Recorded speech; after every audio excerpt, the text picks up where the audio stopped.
This is Anusha Rajesh. ஒருத்தவங்களோட சக்ஸஸ்க்கு முக்கியமான factor பார்த்தீங்க அப்படின்னா செல்ஃப் எஸ்டீம். செல்ஃப் எஸ்டீம் அப்படின்றது தன்னை பற்றி எவ்வளோ ஒர்த்தியாக நினைக்கிறாங்க, அவங்க பர்ஃபார்ம் பண்ணக்கூடிய விஷயத்தை பற்றி அவங்க என்ன ஃபீல் பண்ணுறாங்க அப்படின்றது தான். ஸோ இந்த செல்ஃப் எஸ்டீம் நல்ல ஹெல்த்தியாக குட்டாக இருக்கிறப்போ அவங்க எல்லா விஷயங்களையும் நல்லா பெர்ஃபார்ம் பண்ணி அவங்களால சக்ஸஸை ரீச் பண்ண முடியும். சில பேருக்கு லோ செல்ஃப் எஸ்டீம் இருக்கும். I am not good enough, இது எனக்கு வராது முடியாது அப்படின்னு சொல்லி நிறைய ஐ எம் நாட் கேப்பபிள் அப்படின்னு சொல்லி நினைப்பாங்க. இதுக்கு முக்கியமாக என்ன ரீசன் அப்படின்னா அவங்க நிறைய கிரிட்டிசிசம் ஃபேஸ் பண்ணி வளர்ந்துருப்பாங்க. ஸோ இந்த செல்ஃப் எஸ்டீம் எல்லாமே ஃபார்ம் ஆகுறது சைல்ட்ஹுட் டேஸ்லேருந்து ஃபார்ம் ஆகிட்டு இருக்கு.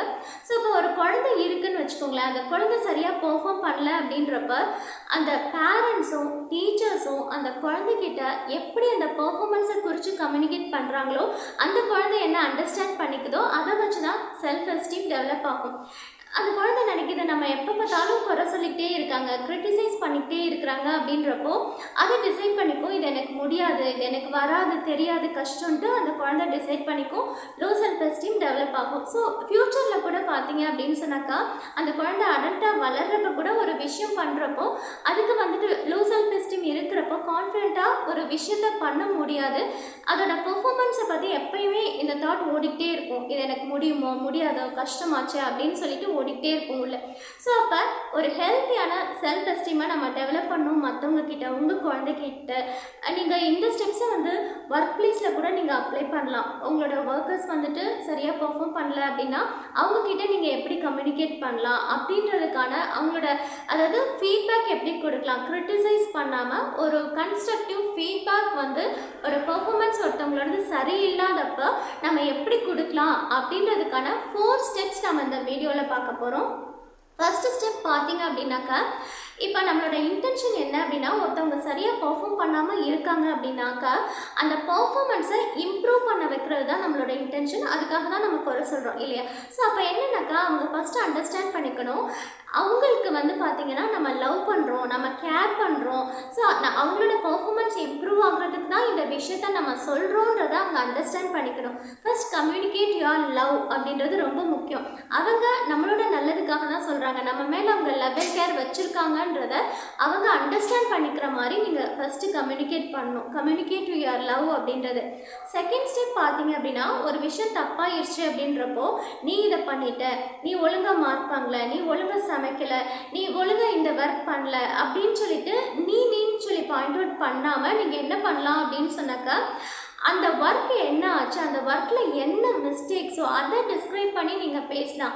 இந்த இடத்துல இந்த தப்பு வந்துருச்சு, ஸோ இந்த சமையல் இதுவா இப்படி ஆயிடுச்சு, இந்த ஒர்க் நீங்கள் பண்ணுறீங்களா, இந்த பர்ஃபார்மன்ஸ் இந்த இடத்துல ரிசல்ட் ஒழுங்காக இருந்திருந்தால் இன்னும் ரிசல்ட் நல்லா வந்திருக்குமே அப்படின்னு சொல்லிட்டு அந்த ஒர்க்கை பற்றி தான் நீங்கள் அந்த டாஸ்க் என்னவோ அதை பற்றி டிஸ்கிரைப் பண்ணி பேசணும்.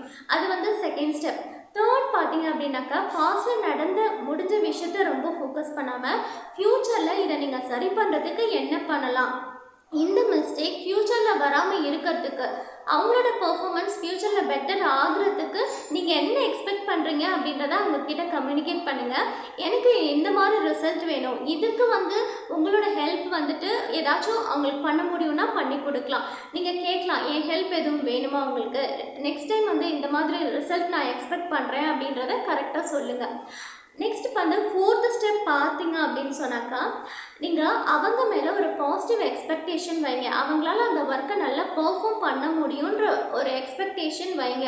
ஸோ இப்போ நீங்கள் அவங்கள பற்றி என்ன நினைக்கிறீங்களோ அதுதான் உங்களோட பிஹேவியராக மாறும். ஸோ அதுக்கேற்ற மாதிரி தான் அவங்கள்ட்ட நீங்கள் நடந்துப்பீங்க, பேசுவீங்க. அது அந்த பர்சனோட பிலீஃபை க்ரியேட் பண்ணும், அது அவங்களோட ஆக்ஷன்ஸை அஃபெக்ட் பண்ணும். ஸோ இப்போ நீங்கள் ஒரு பாசிட்டிவ் எக்ஸ்பெக்டேஷன் வைங்க. ஸோ எந்த ஒரு ரிசல்ட் சரியில்லை அப்படின்னாலும் அதுக்கு பின்னாடி பார்த்தீங்கன்னா ஒரு நாலேஜ் கம்மியாக இருக்கும், இல்லை ஸ்கில் கம்மியாக இருக்கும். அதை நம்ம டெவலப் பண்ணிக்கிறப்ப நமக்கு நம்ம என்ன ரிசல்ட்ஸ் வேணும்னு நினைக்கிறோமோ அதை அச்சீவ் பண்ண முடியும். ஸோ அந்த பர்சன் நல்லா பெர்ஃபார்ம் பண்ணுவாங்க நெக்ஸ்ட் டைம் அப்படின்ற ஒரு பாசிட்டிவ் எக்ஸ்பெக்டேஷனை நீங்கள் வைக்கிறப்போ அவங்களாலேயும் நல்லா பெர்ஃபார்ம் பண்ண முடியும். இதை நம்ம பிக்மேலியன் எஃபெக்ட் அப்படின்னு சொல்லி சொல்லுவோம்.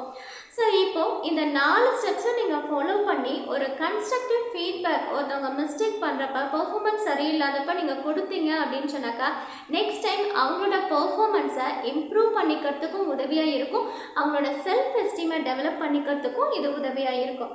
இந்த வீடியோ பற்றின கமெண்ட்ஸை ஷேர் பண்ணுங்கள். தேங்க்யூ ஸோ மச் ஃபார் வாட்சிங்.